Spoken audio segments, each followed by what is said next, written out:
Hello guys, hello Virgo. Welcome dito sa aking channel, Palarin888. Welcome.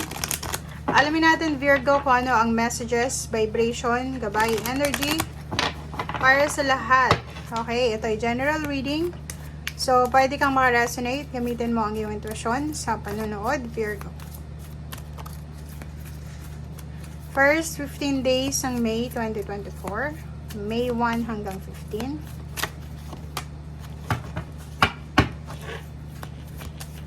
Oops, sorry. Okay, so marami tayong baraha dito, Virgo. Kunin natin lahat siya. Okay, legends, knowledge, owl, and go with the flow. So, kung makikita mo dito guys, sinasabi ng baraha sa'yo na kailangan mo daw, Virgo, na matuto or kailangan mong tingnan, okay? Yung mga tao sa paligid mo, kung ano yung nangyayari sa paligid mo, 'di ba? Mga experiences. For example, sino ba yung hinahangaan mo or sino ba itong taong ito na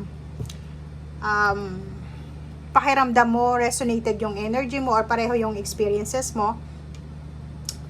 Tingnan mo kung ano yung nangyayari sa kanya and then sundan mo yung yapak niya in a good way, 'di ba? Sa magandang paraan. So, yun yung sinasabi ng baraha. Next card natin is knowledge. Huwag kang gagawa ng desisyon sa first 2 weeks ng May nang hindi mo pinag-iisipan. Okay? Make sure na hanapin natin yung tamang information, tamang knowledge, tamang wisdom. Makinig ka din sa sinasabi ng iyong intuition, guys. Okay? Makinig tayo sa sinasabi ng ating intuition. And hayaan mo kung ano yung mangyayari, 'di ba? Go with the flow. So, ano yung ibig sabihin niya? Kailangan mong maging aware sa mga nangyayari sa paligid mo, gumawa ka ng desisyon, pero huwag kang gagawa ng desisyon dahil lang sa na-pressure ka. Kung ano yung nangyayari sa ngayon, tanggapin natin, go with the flow, let things happen. And sundin lang natin kung ano yung sinasabi ng energy natin or ng universe ngayon. Okay? Okay.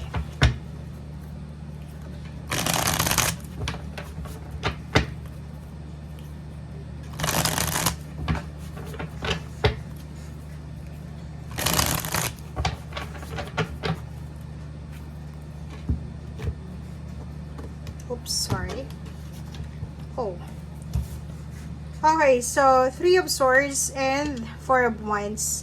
Mag-iingat ka din kasi Virgo, may posibleng, possibilities lang to, may posibleng mga mararamdaman kang galit, hinanakit, or pwedeng sama ng loob, pain and heartaches, lalo na tungkol sa pamilya. Pwedeng makaramdam ka ng sama ng loob sa iyong karelasyon, sa iyong parents, sa iyong siblings, or siguro feeling mo, may mga instances lang, may mga pagkakataon lang sa first 2 weeks ng May na mararamdaman mo na napaka-unfair ng mundo.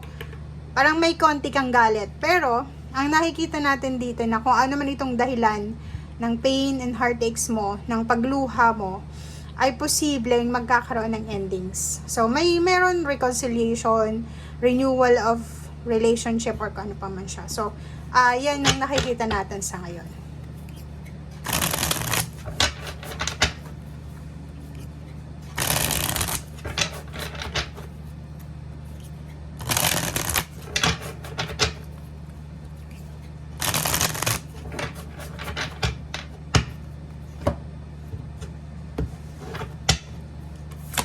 Okay, 9 of Cups, wow. So, isa sa mga wini-wish mo emotionally, especially sa family, friends, or relatives, or emotional, sa puso mo, ang posibleng matutupad sa ngayon. So, for example, ano ba tong wini-wish mo sa anak mo? May anak ka, sa pamilya, or sa'yo mismo, sa parents mo, sa siblings mo, or sa relationship mo. Sinasabi ng barahan na makakaramdam ka ng pag-asa. May butterfly dito, hope. 'Di ba? Freedom, transformation, may pagbabago. 'Di ba? So no more procrastination, no more regrets. Or yun na nga yung sinasabi ng baraha na hindi ka dapat nanghihinayang. May mga nangyayari or may nangyayari sa buhay natin na hindi natin gusto, hindi natin kontrolado. Kaya nga sinasabi sa'yo, follow your intuition, let things happen, go with the flow. Kasi wala tayong control dito sa mundo. Nakikita ko sa'yo dito, marirealize mo siguro ngayong buwan ng Mayo na wala talagang clarity dito sa mundo. 'Di ba? Yung parang marirealize mo na hindi ka sigurado or marirealize mo na wala talagang assurance ang mundong ibabaw na to. Okay? So, King of Pentacles and Justice. So, nakikita natin yung mga new contracts,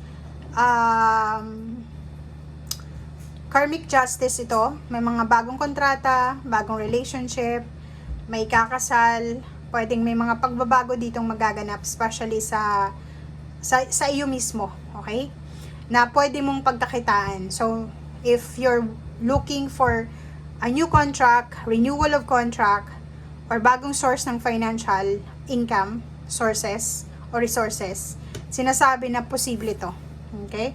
So, kung ikaw ay nag-aalala, lalo na para sa kabuhayan ng pamilya mo, or ikaw ay nag-aalala para sa health ng iyong parents, or sa kung kani-kanino man. Kasi ang nakikita ko si dito, Virgo, pwedeng yung magulang mo, yung father mo or parents mo, mother, pwedeng nawalan sila ng trabaho due to health issues, or siguro matanda na, or siguro dahil wala ng trabaho, parang ganon.